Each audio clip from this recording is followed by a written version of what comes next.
రాష్ట్ర వ్యాప్తంగా పురపోరు ప్రచారాలు జోరందుకున్నాయి. పట్టణాల్లో పాగా వేసేందుకు అన్ని పార్టీలు సర్వశక్తులు ఒడ్డుతున్నాయి. ప్రధాన పార్టీల నాయకులు పరస్పర విమర్శలతో హోరెత్తిస్తున్నారు. అధికార కాంగ్రెస్ రెండేళ్ల అభివృద్ధి సంక్షేమాన్ని ప్రస్తావిస్తుండగా ప్రతిపక్ష నాయకులు మాత్రం హామీల అమల్లో కాంగ్రెస్ విఫలమైందంటూ ఎదురుదాడికి దిగుతున్నారు.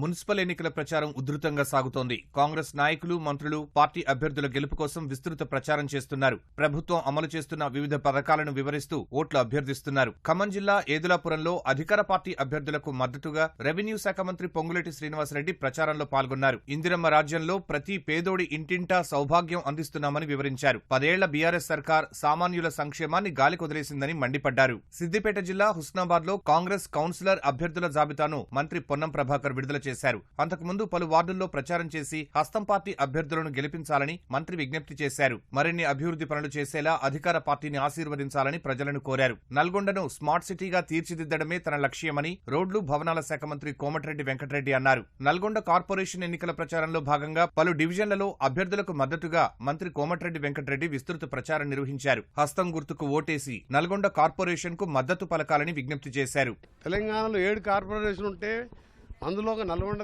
కూడా కార్పొరేషన్ కావడం, ఈరోజు అసెంబ్లీలో బిల్ పాస్ చేసి కార్పొరేషన్ తీసుకొచ్చి మహా నగరంగా తీర్చిదిద్దడానికి ఇంకా వారం రోజుల్లో జరగబోయే ఎన్నికల్లో మా అభ్యర్థులందరినీ గెలిపించి ఈ పట్టణాన్ని హైదరాబాద్ తర్వాత ఆ స్థాయిలో అభివృద్ధి చేసే అవకాశం కల్పించాలని పట్టణ ప్రజలందరూ కూడా 2 చేతులెత్తి నమస్కరిస్తూ, ఇది మీ అందరు కూడా ఎవరెన్ని చెప్పినా అవతల పార్టీకి ఓటేస్తే వేస్ట్ అయినట్టే. వాళ్ళు గెలిచేది లేదు కార్పొరేటర్గా, వాళ్ళకి ఎమ్మెల్యే లేడు, గవర్నమెంట్ లేదు, మినిస్టర్ లేదు. ఆ ఓటు వృధా అవుతుంది. ఆ వార్డులో పేదవాళ్ళకి సమస్యలు వస్తే ఇప్పుడు తీర్చేవాడు ఉన్నాడు. అందుకనే 48-40 వార్డు కార్పొరేటర్గా గెలిపించి గెలిచిన వాళ్ళకు కూడా, ఎందుకంటే చరిత్రలో మొదటి కార్పొరేషన్ ఇది.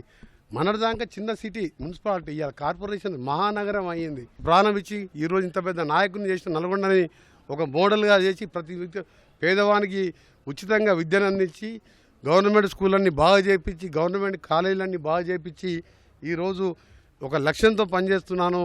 కరీంనగర్ కార్పొరేషన్లో బీజేపీ, బీఆర్ఎస్ స్నేహపూర్వకంగా పోటీ చేస్తున్నాయని డీసీసీ అధ్యక్షుడు మేడిపల్లి సత్యం ఆరోపించారు. ఏ ఎన్నికలు వచ్చినా కాంగ్రెస్ దే విజయమని స్పష్టం చేశారు. నిర్మల్లో మాజీ మంత్రి ఇంద్రకరణ్ రెడ్డి కాంగ్రెస్ అభ్యర్థుల తరపున ప్రచారం చేశారు. పెద్దపల్లి జిల్లా రామగుండం మున్సిపల్ కార్పొరేషన్ పరిధిలో కాంగ్రెస్ కార్పొరేటర్ అభ్యర్థులు ముమ్మరంగా ప్రచారం చేస్తున్నారు. ఇంటింటికి తిరుగుతూ కాంగ్రెస్ పార్టీని ఆదరించాలని అభ్యర్థిస్తున్నారు. సిద్దిపేట జిల్లా దుబ్బాకలో అధికార పార్టీ అభ్యర్థులు ఆశీర్వదించాలని ప్రజలను కోరుతున్నారు. ఆదిలాబాద్ మున్సిపల్ పరిధిలో పలువురు మాజీ మంత్రి జోగురామన్న ఆధ్వర్యంలో బీఆర్ఎస్ లో చేరారు. పార్టీ కార్యాలయంలో జోగురామన్న గులాబీ కండువా కప్పి వారిని స్వాగతించారు. మున్సిపల్ ఎన్నికల్లో గులాబీ అభ్యర్థులను గెలిపించాలని కోరారు. కాంగ్రెస్ కు కనీసం అభ్యర్థులు కరవయ్యారని, బీఆర్ఎస్ నుంచి వలస వెళ్లిన వారికే బీఫామ్లు ఇచ్చారంటూ మాజీ ఎమ్మెల్యే షకీల్ అహ్మద్ బోధన్లో మండిపడ్డారు.